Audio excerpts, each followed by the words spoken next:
Hey everyone, and welcome to Let's Be Honest with Peter Kozodoy. Today I have an incredible friend and fellow entrepreneur from the New York area with me, Mr. Joe Apfelbaum. Joe, say hi to everybody. Hey everyone, thank you so much for having me on the program, Peter. It's so good to see you again. It is a pleasure. And I know, at least for me, when I think of the word authenticity, I can't possibly think of that word without thinking of you. So I'm super excited for this interview in particular. Joe, take 3 to 4 minutes, tell everyone about who you are, what you do, and what fires you up. Hey everyone, my name is Joe Apfelbaum. I'm the CEO of Ajax Union. We're a B2B digital marketing agency. We build funnels for companies.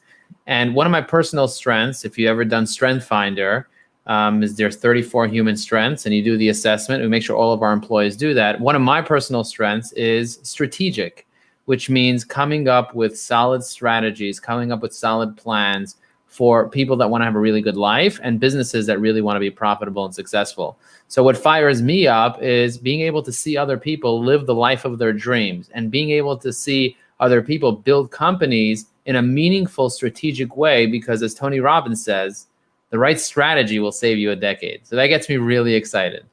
I absolutely love that. I took that test. It told me one of my strengths was eating and drinking. So I don't know what that means. I think it's a good thing. Take us to a time, Joe. You know, you've done a lot of things in your career. Take us to a time when you had to get brutally honest with yourself as a leader.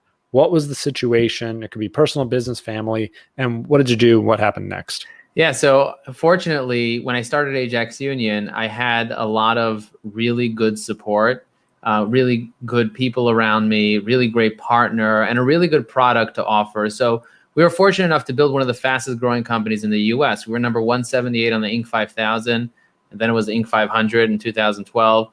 And at that point, I started looking at, you get to a certain place financially, you start looking at your own personal development and what is the impact you want to make. And I had to really be honest with myself because I was afraid of public speaking.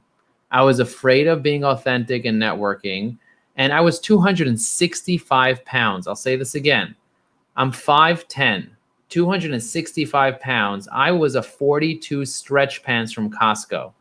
And so I was extremely overweight. I was smoking. And I was, when I walked into Entrepreneurs Organization, and that's when I kind of like joined in, I saw all these people that were fit and that were successful in all the areas of their life, not just their business. So I had to ask myself, why am I not successful in my own personal development, in my own body? Like, is it because of my body type? And I had lots of excuses and lots of reasons and justifications for why I was the way I was. But the one thing I wasn't being honest with myself and realizing that I have not worked on my health. I have not worked on my insecurities and my fears.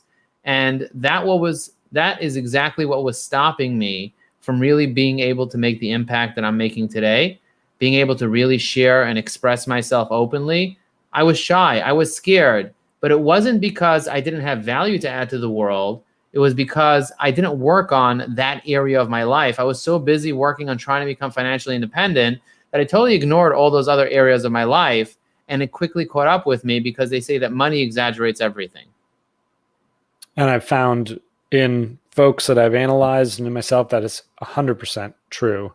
And what's amazing, Joe, is that we've gotten into this a lot on this show. Money does not equal fulfillment. And we've gone over that over and over and over again, that actually you can't use one to cause the other. There are sort of two equal paths. Yesterday, I had Darius Mirshahzadeh on the show, and he had talked about, stepping down from CEO to get into honest alignment with what would be fulfilling for him, and that bravery that takes. So I think that's a message we can't say enough out there. So thank you for sharing that story in particular. Joe, looking back, what is the biggest win that you have had that to this day you're the most proud of? And then share with us a biggest loss. Yeah, so I'll start with the biggest loss first, and then I'll go to the biggest win. So we were adding 50 new accounts every single month and really growing our agency very rapidly. Most of the businesses that we were dealing with were only spending a few $1,000s a year with us. So they weren't really big accounts, but we were making an impact for them. We were getting really good testimonials, and we were getting really good referrals. A lot of our clients were coming from cold calls, from email marketing, from trade shows, from all types of outbound things that were going out. But the one thing I never really understood was, how do you get really big accounts that stick? That's something that, I started learning from watching other people in Entrepreneurs Organization, that they're doing it successfully. They're getting accounts that are spending tens of thousands of dollars a month. And I never really understood how to make that happen. But after speaking to mentors and coaches and people that were telling me, dude, you can't service 1,000 companies. What you need to do is instead service 10, 15, 20, 30 companies and go really deep with them. And I didn't really understand how that worked. So my loss was that I completely was going to give up on my business, because although we were adding 50 new accounts, we were also losing 50 new accounts every single month. We had a churn, but the older clients were going out of business, because most companies, if you just take anybody, they're going to go out of business within 2-3 years. Most companies are going out of business, certainly within 5, and almost no companies, very few companies even make it to 10. So we were taking on a lot of startups, a lot of companies that were young, that really needed search engine optimization and all types of marketing. And we were kind of just servicing everybody and anybody. And so I was kind of like at a loss at that point, because I was losing so much business. I was also gaining a lot of business, but I kind of felt like I was spinning my wheels. We were doing a few $1 million in revenue, but I was spinning my wheels, and I thought I would get stuck forever. One day, when I started committing myself to networking, I decided to have lunch with, at that time, the president of the Entrepreneurs Organization. And I said, how can I learned this term when I started networking proactively. I said, how can I add value to your life? What is it that I can do to add value to your life? Because there's a famous saying, givers gain. So that became one of my mottos, that I started telling each person that I had breakfast, lunch, and dinner with, that what can I do to add value to my life? So he said, Joe, I'm looking to do business with executives at hospitals in New Jersey, or whatever it was he told me. And I said, well, I subscribe to a list. I'm happy to pull a list of 500 executives at hospitals and send you that list so that you can call and email that list and so on. He was so grateful, and he was so thankful.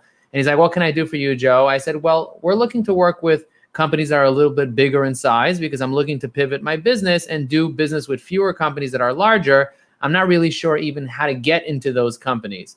So he's like, all right, I'll keep you in mind. A few weeks later, he reached out to me and he said, Joe, I have an introduction to a director of sales at a $400 million business in Brooklyn, and they're looking for a marketing agency. And I told him that you're the number one company. Anyway, it turns out I set up a meeting with this guy, director of sales, and they turned out to be our largest client that we ever had, period. It was crazy. It was insane. Like, I couldn't believe it. The guy's like, listen, I'm not even going to look at other people. I'm not even going to ask you for references. If you were referred by this guy, the president of Entrepreneurs Organization, you are in. And not only did we do a good job with him, he tripled his retainer with us within 90 days, because he ended up firing all the other agencies they were working with, because they're like, dude, you guys are the only ones getting things done. You guys are getting things done online, just crushing it. And they spent millions of dollars with us. And it wasn't a big deal that I closed that deal. It was a big deal that I learned that networking is the key to getting those types of accounts, like adding value to other people's lives. And so I tripled down on networking. I started creating my own networking groups. I joined many other groups, and I started really just finding people that were in the position to refer really large accounts to me and start adding value to their life. I just had a conversation with an executive at Verizon, and I told her, hey, it's possible that we could work together. She's like, I'll look into it, but we have internal staff already, blah, blah, blah. And before we hung up, I'm like, what can I do to add value to your life? It doesn't have to be in your business. Tell me something else. And she shared some personal stuff with me about her, about her life. And I gave her 3-4 suggestions about how she can resolve that. I sent her emails to organizations that she can join. I even reached out to a coach that can support her. And at the end of the call, she said, Joe, thank you so much. You're the only person throughout this whole COVID thing that has gotten on a 15-minute conversation and impacted me more than people that I've spoken to for hours. You've helped me by introducing me to organizations, introducing me to coaches. You've helped my life so much. What can I do for you? And I said, well, very simple. There's one thing that I can do. I'm looking for more speaking engagements. I'm really good at virtual speaking. Do you happen to know anybody that's running a conference or is looking for a virtual speaker that's an expert at LinkedIn or whatever it is? And she said, as a matter of fact, I represent executives at Verizon, and they're constantly getting asked to speak. And often they're not an expert in what they want to speak at. So I'm happy to introduce you as the MC or something else when they're not available. So like, wow, that can turn into my biggest virtual paid speaking engagement ever. And that's kind of like how I got my biggest speaking engagements in general. Last year, I did over 50 speaking engagements because I'm here to add value. And some people say, oh, I want to add value to you. And then they're like, oh, but I don't want you to do anything for me because I think that will help me. No, that's not. It has to be a win-win, mutually beneficial. So when somebody says, what can I do for you? Always have something to respond with. And I learned that by watching my mother never want to take, only want to give, but never want to take. I realized you have to have the balance between give and take, because people love to take, but they love to give more than they love to take. So if you allow somebody to help you, that creates even more trust. That is such an amazing message. And so often, you're right, I come across people who just want to give until they have nothing left. And, it violates the put your oxygen mask on first rule. And everyone who's flown on an airplane knows that's the way to survive and ultimately to help others. So thank you for sharing that, Joe. Where can people follow along with you, learn more about you? Yeah, so I have a website that I set up called www.joelinkedin.com. And what that does is really easy to spell, really easy to remember, takes you to my LinkedIn profile. Now, if you're listening to this and you like my energy and you want to connect with me, I have room for an additional 8,000 people that can connect with me on LinkedIn. But keep in mind that I have over 1,000 people waiting to connect with me. And what I do is I look at who sent me a note telling me they heard me on Peter's podcast. And when they mention Peter's podcast, I usually let them into my network and connect with them and build a real meaningful relationship. So if you're watching this, make sure that when you connect with me or follow me on LinkedIn, you let me know that you heard this podcast, because that will help me be able to know that you're the type of person that I want in this network. That's amazing. I love the strategy behind the networking. So many people just want more followers. More of what kind of followers? What do you expect them to give to you, right? I love that. So yeah, and also I want you to think about one last thing. Most people are hoarding connections on LinkedIn. They're just hoarding connections in their contacts, and they don't do anything with them. And that's because they don't have a strategy. So to your point, it's very important for everybody to have a personal connection strategy. Who do you want to connect with? So for me, I want to connect with either people that can do business with me or people that are in the position to refer business to me. I also want to connect with people that are my fans, that like my energy. Not everybody likes the polarizing high energy Joe. But if you like it and you want to get motivated and you want more of this, then connect with me, because I got a lot more intense energy for you. I love that. Joe, thank you so much. Time and time again, folks come onto the show and they talk very honestly and openly about the things they had to learn, times when they had to get honest with themselves. Thank you so much, folks. If you're out there and you find this interesting, please go pick up your copy of Honest to Greatness or head to honesttogreatness.com for more. Joe, thank you so much for being on the show. Thank you for having me. This was great. Stay motivated. I love it. And until next time, I'm Peter Kozodoy. Thanks for being honest. Boom.